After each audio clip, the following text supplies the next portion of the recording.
License and registration. Yes, sir. You don't have a visible license plate. Step out of the vehicle. Can I just stay seated, sir? No, get out of the car now. Okay. Step out.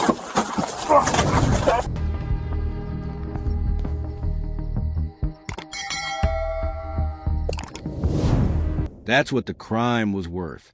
A $15 traffic ticket for not displaying a license plate. But what 3 Colorado Springs police officers did to Dalvin that October night in 2022 cost taxpayers $2.10 million in settlement money. And here's the part that will make you furious. Those officers are still on the job today, still carrying badges, still making arrests, still in good standing with the department. This is a story of how a homeless veteran was beaten beyond recognition for a traffic violation, how he was charged with felonies that were completely fabricated, and how the system that was supposed to protect him instead protected the men who brutalized him. What you're about to hear will change how you think about police accountability forever. October 9th, 2022, Colorado Springs, 1 a.m. Dalvin was driving 15 miles per hour in a 45 miles per hour zone. Why? Because he was living in his car, a homeless veteran trying to survive. And when you're sleeping in your vehicle, you don't speed through neighborhoods looking for a place to park for the night. But the Colorado Springs police officers Colby J. Hickman, Matthew Anderson, and Christopher Hummel, a black man driving slowly without a visible license plate, wasn't someone who needed help. He was a suspect. And within minutes, they would turn a routine traffic stop into a violent assault that would be captured on their own body cameras. The crazy part? They did it knowing they were being recorded, because they thought they'd get away with it. And at first, they did. The lights came on behind Dalvin. He pulled over. No drama. No running. Just compliance. Officer Hickman approached the driver's side window. License and registration. Dalvin handed them over. Everything was in order except for one thing. His license plates weren't visible on the exterior of the vehicle. That's it. That's the crime. Not drugs. Not weapons. Not warrants. A $15 administrative violation that could have been handled with a warning or a ticket. Instead, officers told him to get out of the car for a DUI investigation. Watch the body camera footage. Watch what Dalvin does next. He opens his door, turns his body toward the officers, and politely asks if he can stay seated in his vehicle. That's all. A question. A request. And that's when everything went to hell. We need you to get out. Can I just stay seated, sir? No. Get out of the car. Now. Dalvin hesitated. Not because he was hiding anything. Not because he was being combative. But because when you're a black man in America, you've learned that getting out of your car during a police stop can be the last thing you ever do. Philando Castile, Dante Wright, the list is long and written in blood. So Dalvin asked to stay seated. And for that simple request, 3 police officers decided to beat him nearly to death. The body camera footage shows what happened next. Officers reached into the car, grabbed Dalvin, and the blurry struggle began. But here's what the police report didn't mention, what the body cam footage clearly shows. 2 officers punched Dalvin in the face repeatedly. Officer Anderson put his knee into Dalvin's forehead, driving it like a battering ram into his skull. The force caused Dalvin to fall backward into the car. And they kept going. The body camera from the passenger side shows an officer punching Dalvin over and over while other officers hold him. This wasn't restraint.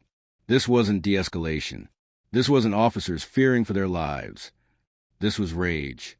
This was brutality. This was 3 men with badges using a traffic stop as an excuse to beat a homeless veteran. And when it was over, Dalvin had eye injuries, a ruptured eardrum, severe facial trauma, PTSD that would haunt him for years. But the officers, they claimed he was a violent one. Let's talk about what Dalvin was charged with after he was beaten unconscious.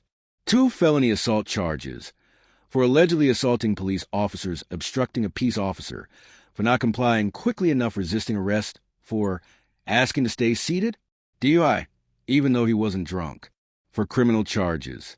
2 of them are felonies. If convicted, Dalvin was looking at years in prison for a $15 license plate violation. This is how the system works. Beat someone, then charge them with crimes to justify the beating. It's a script, a playbook, and these three officers knew it by heart. But there was one problem with their story. The body cameras captured everything.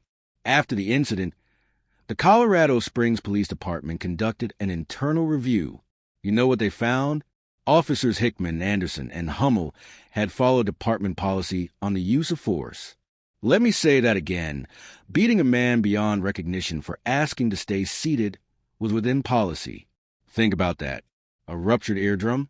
Policy. Repeated punches to the face? Policy. A knee driven into someone's forehead? Policy. If this is what following policy looks like, then the policy is a problem. But Dalvin wasn't done fighting, and neither were his lawyers. Remember those felony assault charges? The ones that could have sent Dalvin to prison for years? Prosecutors looked at the body cam footage and quietly dropped them. Just gone. Then the obstruction charge? Dropped. The resisting arrest charge? Dropped. The DUI charge? Dropped. Every single criminal charge, gone. In the end, Dalvin paid a $15 fine for not properly displaying his license plates, which, you'll remember, was the actual violation he committed. So let's review the math. Dalvin's crime, $15. What the city paid him in settlement, $2,100,000. What the officers paid, nothing. Who still has a job? The officers. Make it make sense. Dalvin retained attorney Harry Daniels, a civil rights lawyer who's made a career out of holding police accountable when their own departments won't. And Daniels was furious. The city should have received a fine, he said, but instead they had to pay $2.1 million for the actions of their officers. He filed a federal civil rights lawsuit naming all three officers and the city of Colorado Springs. The allegations? Excessive force, violation of constitutional rights, racial discrimination, battery, and the evidence? The officer's own body camera footage showing them beating a man who asked to stay seated in his car. The city's lawyers looked at the case and knew this was going to trial, and they were going to lose. Badly. But Daniels didn't stop with a lawsuit. In October 2023, 1 year after the beating, he referred the case to the United States Department of Justice. The DOJ opened an investigation to determine whether Dalvin was racially profiled, whether the officers were guilty of misconduct in office, whether they used excessive force. This is rare. The DOJ doesn't investigate every police brutality case. They investigate patterns, systemic problems, civil rights violations that go beyond one incident. The fact that they took this case seriously should tell you everything. 3 white officers, 1 black homeless veteran, a beating caught on camera, fabricated charges. This wasn't just excessive force. This was a civil rights violation, and the investigation is still ongoing. May 14, 2024, the Colorado Springs City Council convened. On the agenda, whether to settle Dalvin's federal lawsuit. The vote? 7-1 in favor of settlement. Amount? $2.10 million. Let that number sink in. The 25 largest police departments in America spent $3.2 billion on misconduct settlements in the past decade. Colorado Springs just added another $2.1 million to that tab. That's taxpayer money. Your money if you live in Colorado Springs. Money that could have funded schools, mental health services, veteran support programs. Remember, Dalvin is a veteran. Infrastructure. Instead, it's going to pay for what 3 officers did during a traffic stop. But here's the question nobody wants to answer. Why are taxpayers footing the bill instead of the officers who committed the violence? Remember Officer Christopher Hummel? One of the 3 who beat Dalvin? He faced consequences. Real consequences. Want to know what they were? A 10-hour suspension. 10 hours. That's it. Why? For making inappropriate and unprofessional comments toward Dalvin during the arrest. Not for beating him. Not for the excessive force. Not for the constitutional violations. For his words. Oh. And he was also removed from his position as a police training officer. Think about that. This man was training other officers, teaching them how to do the job. shaping the next generation of Colorado Springs police. And now he's still a police officer, just not training anyone. Officer Matthew Anderson, he got required training on the use of excessive force. Translation, he had to watch a video about not beating people. That's the accountability. Here's what a Colorado Springs Police Department spokesperson said after the settlement. All 3 officers are still employed by the department and are in good standing. In good standing. Let me translate that for you. Beat a homeless veteran beyond recognition? Good standing. Fabricate felony charges? Good standing. Cost taxpayers $2.1 million? Good standing. Get investigated by the Department of Justice? Good standing. Officers Colby J. Hickman, Matthew Anderson, and Christopher Hummel are out there right now, making traffic stops, interacting with the public, wearing badges and carrying guns. In good standing. Body cameras were supposed to be the solution to police brutality, right? Transparency, accountability, an objective record of what really happened. But here's the thing about body cameras. They only matter if someone cares what they show. The Colorado Springs Police Department watched the same footage you can watch. They saw Dalvin asked to stay seated. They saw officers punch him repeatedly. They saw a knee driven into his forehead. They saw a man beaten beyond recognition for a traffic violation. And they said, the officers followed policy. The body camera didn't lie. The department just didn't care. Because body cams don't hold police accountable. People do. Prosecutors, judges, internal affairs, city councils, the public. And when those people choose not to act, the camera becomes just another piece of equipment collecting dust in evidence storage. Dalvin is not an isolated case in Colorado Springs. This city has paid millions in police brutality settlements over the years. Multiple cases, multiple officers, multiple victims. And every time, the pattern is the same. Officer uses excessive force. Victim gets charged with crimes.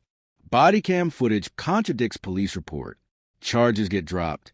Victim sues. City settles for millions. Officers face minimal consequences. Officers stay on the job. Taxpayers pay the bill. Rinse. Repeat. At what point does it stop being about a few bad apples and start being about an orchard that's rotting from the roots? $2.1 million sounds like a lot of money, and it is. But here's what Dalvin lost that night. His sense of safety, his ability to see police as protectors, his mental health, his physical health, his trust in the system. He has PTSD now. Significant PTSD-like symptoms that will follow him for the rest of his life. Every time he sees red and blue lights, every time he hears sirens, every time he has to interact with law enforcement, he's back in that car, being beaten by 3 men with badges.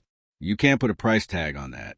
The $2.1 million is compensation for physical injuries, legal fees, lost wages, and pain and suffering. But it's not justice. Justice would be officers facing criminal charges. Justice would be systemic reform. Justice would be a department that actually holds its officers accountable. Money is all Dalvin got, because money is all the system knows how to give.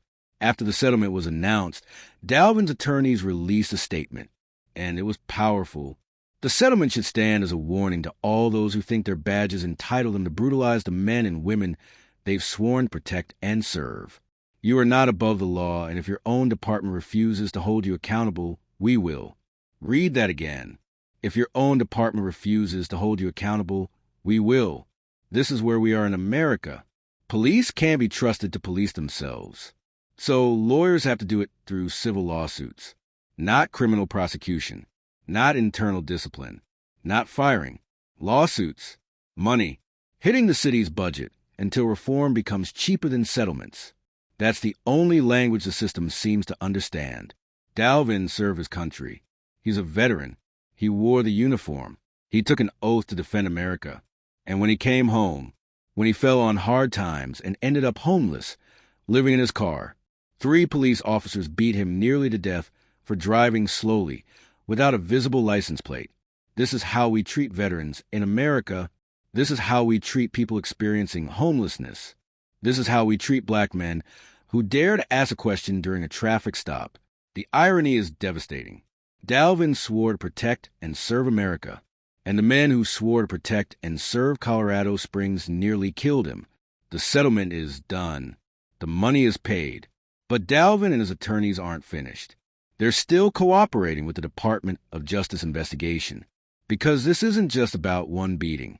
It's about a pattern, a culture, a system that allows this to happen again and again. Attorney Harry Daniels said it best. This is an important day for Dalvin and for all the people of Colorado Springs.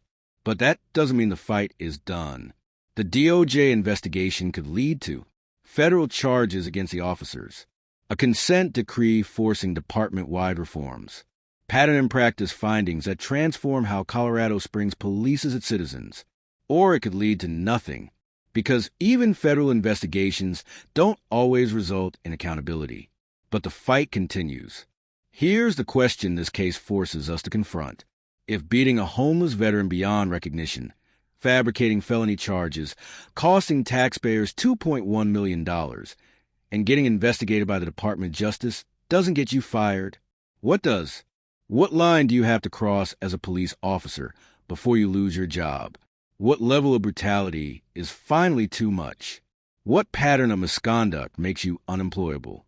Because right now in Colorado Springs, the answer seems to be there is no line.